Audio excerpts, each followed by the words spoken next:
네, 쪽방촌 삶을 돈을 내고 체험하는 것, 여러분들은 어떻게 생각을 하시는지요? 가난 상품화 논란에 휩싸였던 괭이부리 마을의 생활체험관 조례안이 결국 부결됐습니다. 한편 각종 자격증 시험을 핑계로 20차례에 걸쳐 예비군 훈련을 빠진 공공기관 직원이 적발됐는데요. 황당하게도 훈련 거부 이유는 종교였습니다. 관련 내용을 양지열 변호사와 함께 살펴보겠습니다. 어서 오십시오. 안녕하십니까? 자, 저희가 정리를 해보면 이게 참가비 10,000원을 받고 쪽방촌 체험관을 운영하겠다 이런 조례안이었잖아요. 그렇습니다. 이번 논란은 어떻게 개인적으로 보셨습니까? 글쎄 어떤 식의 뭐 조례가 됐든 아니면 행정청이 하는 건 지방자치단체가 하는 건 그 어떤 목적과 수단과 이런 것들을 비교해봐서 과연 잘했느냐 잘못했느냐를 법적으로는 따지는 거거든요. 저도 이제 변호사다 보니까 법적인 판단 기준을 가지고 얘기를 하자면 이것의 목적이 도대체 어디에 있었을까? 그러니까 우리가 뭐 예를 들어서 과거에 끝났던 일, 예전에 우리 선배님들, 예전에 우리 어르신들은 이렇게 삶을 살았는데 그 어려움을 이렇게 극복을 하고 나서 이제는 우리는 여기서 벗어났다. 그래서 과거를 잊지 말자. 이런 식의 어떤 목적이 아니라 목적 자체가 현재 살고 계신 분들의 삶을 보여주는 거거든요. 그러면 거기서 배울 수 있는 게 무엇일까?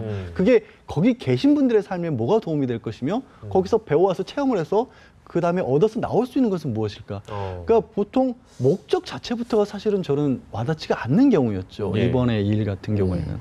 목적도 불분명하고 이게 누군가에게는 삶의 터전이잖아요. 누구보다 그 마을 주민들이 가장 불쾌했을 것 같은데 어떤 반응이 있었나요? 지금 제일 문제는 말씀하신 것처럼 이게 끝난 일이 아니죠. 거기에 예전에는 어떤 분들이 살았고 예전에는 그렇게 어렵게 삶을 살았다가 아니라 현재 그렇게 사시는 분들이 계시잖아요. 그럼 그분들이 와서 사는데 거기에 직접적으로 가서 그분들을 도와드리는 것도 아니고 그분들의 삶을 돈 10,000원을 내고 체험한다? 과연 그러면 거기 지금도 살고 계신 분들의 삶은 뭐가 되는 거죠? 발상 자체가 참 납득하기 어려운 일이었죠. 네, 물론 이게 이제 실행이 돼가지고 저희가 상황을 만약에 가정을 해본다면 이게 이제 주민과 어떤 지자체의 대립이 있고 이게 소송으로까지 만약에 번지게 되면 어떤 기준으로 주로 그 법원은 판결을 하나요? 글쎄 이 소송 같은 경우는 만약에 이게 어떤 사업 허가 이런 것들이 났다라고 한다면 그 사업 허가에 대해서 주민들이 이것은 있을 수가 없는 일이다라면서 취소 소송 같은 걸 제기를 하겠죠. 그럴 때 기준으로 제시가 되는 게 과연 목적이 무엇이냐, 어떤 목적이냐, 그다음에 그 목적을 달성하는데 수단은 무엇이냐. 그런데 이게 혹시 설령 목적이 좋다고 할지라도 꼭 이렇게까지 해가면서 이런 일을 해야 되느냐 이런 걸 따져보게 되는데 말씀드린 것처럼 이번 사업 같은 경우는 목적부터가 사실 와닿지가 않네요. 별로. 알겠습니다. 이게 뭐 지금도 사실 논란이 되고 있는 문제여서 저희가 짚어봤고요. 이번에 저희가 살펴볼 사건은 제자를 무차별 폭행한 50대 교수와 관련된 내용입니다. 관련해서 좀 리포트가 준비가 돼 있기 때문에 내용을 좀 확인하고 이야기를 시작하도록 하겠습니다. 배삼진 기자의 리포트입니다. 주먹으로 얼굴을 때리고 A4 용지 박스를 들고 벌을 쓰게 합니다. 장난처럼 보이지만 실제 인터넷 TV에서 비공개로 생중계된 화면입니다. 디자인 관련 학회 사무실에서 벌어진 일로 이 학회 대표를 맡고 있는 A 교수가 제자 B 씨가 마음에 들지 않는다는 이유로 가혹행위를 한 겁니다.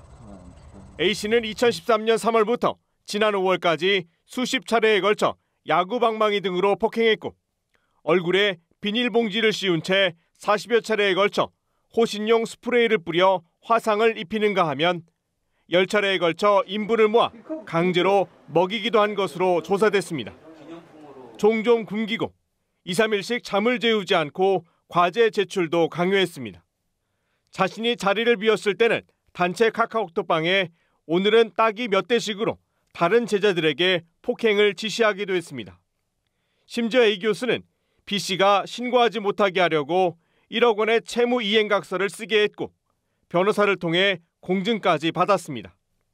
이렇게 엽기적인 가혹행위가 계속됐지만 B 씨는 대학 교수가 되기 위해 참아왔다고 밝혔습니다.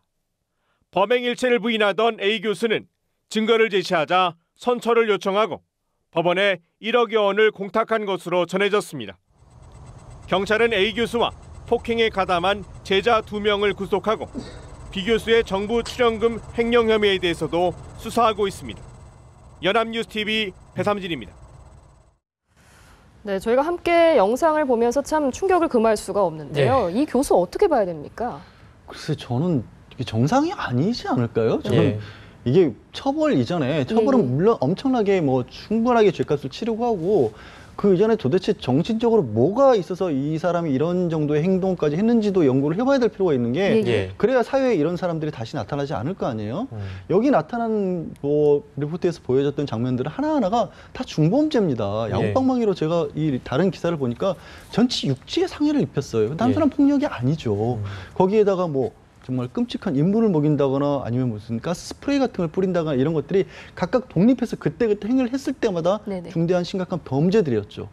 이걸 더 나아가서 인터넷 방송으로까지 생중계한 거는 또 어떤 항목에 해당이 됩니까? 이게 뭐 원치 않는 일 자체를 강요한 것이기 때문에 예. 강요죄 같은 것도 가능할 수가 있을 것 같고요. 제가 보기에는 이게 집단 무의식적으로 이 사람들이 가담했던 사람들도 여러 사람들이 있었잖아요. 예. 뭔가 폭력의 어떤 중독 내지는 자신들이 하고 있는 행위의 그 가혹성 이런 것 자체를 깨닫지 못하는 아주 어떻게 보면 뭐 집단 무의식 이런 상태에 빠진 것 같아요. 이게 예. 도저히 상식적으로 이해할 수 없는 아닌 말로 제가 조직폭력배 사건을 봐도 이런 식의 행동을 보기는 참 어려웠던 것일 것 같습니다. 네. 그렇군요. 이게 학교에서 이런 일들이 벌어지고 있다라니까 디자인 관련 학회 사무실에서 이런 방금 보신 폭력들이 또 감행이 되고 있다고 하는 게 너무 충격적이라서 저희도 뭐 지금 뭐 말을 이을 수가 없네요. 이런 거 같죠. 예. 예를 들어서 군대라던가 예. 아니면은 다른 어떤 폐쇄적인 조직들이 있지 않습니까? 예. 외부의 감시가 잘 끼어들지 못하고 그 집단 내부에서만 뭔가 위계질서나 그렇죠. 이런 게 형성되는 것들 그 대표적인 것들이 여전히 또 학교라는 거예요. 그러니까 우리가 알고 있는 교육을 받는 학교라는 것 그런 어떤 공간이 아니라 네. 집단적으로 폐쇄돼 있고 외부에서는 관여할 수 없고 본인이 교수가 되겠다는 어떤 것 때문에 모든 걸 희생할 수밖에 없는 구조가 종종 이루어지는 게 학교라는 게 또 한 번 드러난 거죠. 네, 아무튼 이게 그 때린 교수가 학회 대표를 맡고 있는데 자기의 제자가 마음에 들지 않는다. 이래서 지금 이 일을 저지른 건데 저기 피해 제자 얘기를 들어보니까 아까도 잠깐 나왔습니다만 교수 자리 때문에 지금 이걸 감내한 거잖아요. 그러면은 어떻게 보면 교수 자리를 위해서 어떤 이런 정신적, 육체적 고통을 감내한다. 또 다른 피해자가 있을 수도 있는 거 아닌가요? 충분히 가능하죠. 예. 그리고 이 사람만 그랬으려는 법이 없고 말씀하신 것처럼 지위 자체가 예. 학회의 지위가 굉장히 그 세계에 속한 사람들에겐 절대적인 지위를 갖고 있었기 때문에 거기에 거스를 수 없는 어떤 사람들이 많이 있었을 것으로 보이고요. 예. 또 이 사람을 놓고 봤을 때도 폭행이나 가혹행위라는 게 그런 속성이 있습니다. 한번 뭔가 행위가 시작이 되는데 거기서 저항하지 않게 되면 네. 점점 수위를 올라가는 거예요. 그게 위로만 올라갔을까요? 저는 그렇지 않다라고 봐요. 옆으로도 파졌겠죠. 다른 사람들에게도 말씀드린 것처럼 여기 해보니까 괜찮더라. 다른 학생들, 다른 제자들에게도 충분히 저런 식의 행동을 했을 가능성이 극히 높다는 거죠. 네. 지금 이 해당 교수뿐만 아니라 또 폭행에 가담한 제자 2명도 지금 구속이 된 상태여서 이게 앞으로 법적 절차를 밟게 된다면 어떤 처벌을 받게 될 것으로 예상할 수 있을까요? 일단 뭐 폭력행위 등 처벌에 관한 법률이란 특별법으로 예. 말씀드린 것처럼 6주 정도의 상해, 최소한 한건만 따져봤을 때 이 정도면 흉기나 위험한 물건을 이용한 상해라고 볼 거거든요. 예. 그러면 이게 3년 이상의 징역형이 되고 각각의 범죄들이 다 별개의 범죄라서 다 합산하게 되면 최소한 경합범으로 해서 가중처벌하기 때문에 법정형만 해도 4년 6개월 이상이 나올 수가 있고요. 네. 다만 가담한 학생들 같은 경우에는 이 가담한 학생들이 정말 얼마나 자의적으로 했느냐. 혹시 그들도 강요에 의해서 어쩔 수 없이 한 행동이었을 경우에 그걸로 뭐 용서받는다는 그런 말씀은 아니고요. 예. 참작 사유로서 교수보다는 조금 더 경하게 처벌받을 가능성이 있죠. 알겠습니다. 아무튼 뭐 선처를 요청하고 뭐 이랬다는데요. 이게 그 국민적인 어떤 그런 법감정이라는 게 있잖아요. 이걸 바라보는 어떤 국민들의 시각이 이렇게 쉽게 이 사람을 법원이 용서를 한다거나 그렇게 되진 않을 것 같아요.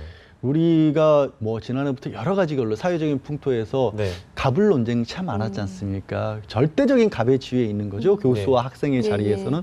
그거를 국민 감정이 받아들일까요? 이렇게까지 끔찍한 범죄로까지 이어졌는데 저는 뭐 선처가 불가능한 사안이라고 정말 감히 말씀드리겠습니다. 네. 그래요. 이제 다음 내용을 좀 알아보도록 하겠습니다. 예비군 훈련에 빠지려고요. 이런 시도를 했는데 각종 자격증 시험을 20번을 치렀다고 하네요. 이 벌금형이 선고가 됐다고 하는데요. 이게 고의적인지 아닌지 어떻게 판단을 했을까요? 그것도 좀 궁금하네요. 그러니까 사실 1심에서는 예. 이게 고의적이 아닐 수 있다라고 오히려 봤었습니다. 이 사건 재판에서는. 왜 그러냐면, 그러니까 1심에서 받았는데 1심에서부터 이제 고의적이라고 했는데 예. 본인은 주장을 하기를 모든 걸 다 시험을 쳤고 실제 예. 시험에 응시를 했고 그리고 그런 기록이 있다 이렇게 예, 얘기했겠죠. 예비군 중대장이 허락을 받았다라고 했는데 법원이 보니까 이게 한두 번이 아니고 예. 그리고 이 사람이 이미 굉장히 좋은 직장에 취업을 했는데 예. 그 직장에서 일하는데 별로 상관관계가 없는 자격증 시험들 있지 않습니까? 또 혹은 또 본인은 이미 사설 기업체, 굉장히 좋은 기업체에 취업을 해놓고 뭐 구급 공무원 시험 같은데 예. 또 전혀 상관관계가 없는데 응시를 한다거나 예. 아니면 정말 필요 없는 자기 하는 일과 관련이 없는 그런 어떤 자격증 시험 같은 응시를 했다는 거는 예. 이거는 법원이 봤을 때도 야 이거는 고의성이 있다라고 네. 그렇게 판단을 한 거죠. 예. 그런데 이 남성은 종교적인 이유로 거부를 했다 이렇게 주장을 하고 있고 여호와의 증인이라고 하는데 여호와의 증인이라면 군대를 갔다 온 부분은 어떻게 설명할 수 있는 건지. 그거는 제가 이제 판결문 자체는 안 봤습니다. 아마도 제가 알기로는 이제 그 종교 같은 경우는 집총 거부를 종교적 신념으로 예, 예. 하고 있어서 얼마 전에 헌법재판소에서 이제 예. 과연 종교적 어떤 신념으로 한 그 병역 거부가 예. 가능한 것이냐에 대해서 공개 변론도 심의도 열렸지 않습니까? 예. 그래서 그럼에도 불구하고 그분들은 이제 보통 1년 6개월에서 2년까지 실형을 택해서 가면서도 예, 예. 군대는 예. 안 가시는 걸로 알고 있습니다. 맞아요. 다만 이 사람 같은 경우에 특이한 게 아마 그러니까 군대 다녀온 이후에 그쵸. 예, 종교에 이제 그쪽에 종교에 몸을 담은 것으로 그렇게 생각할 수밖에 없겠네요. 네네. 예. 그 종교적 양심에 따라서 예비군 훈련을 거부했다. 아무튼 항소를 했는데 이게 항소할 만한 사유가 됩니까? 항소 자체는 충분히 할 수 성립이 있는데 되나요? 그러니까 항소하는 데 있어서 뭐 어떤 예. 사유가 꼭 있어야 된다 이런 제약은 없습니다. 그렇죠. 뭐 본인이 하는 거니까요. 예, 이미 재판부에서 판단을 내린 것처럼 병역의 의무라고 하는 게 또 예. 더군다나 예비군 같은 경우는 실제로 어떤 뭐 훈련의 정도나 이런 것들이 낮기 때문에 종교의 자유를 내세워서 다른 헌법상의 의무인 병역의 의무를 거부할 만한 사유는 못 된다라고 볼 가능성이 높죠. 알겠습니다. 좀 관심을 받고 있는 사건 사고 소식 한번 정리를 해봤습니다. 지금까지 양지열 변호사였습니다. 고맙습니다. 고맙습니다.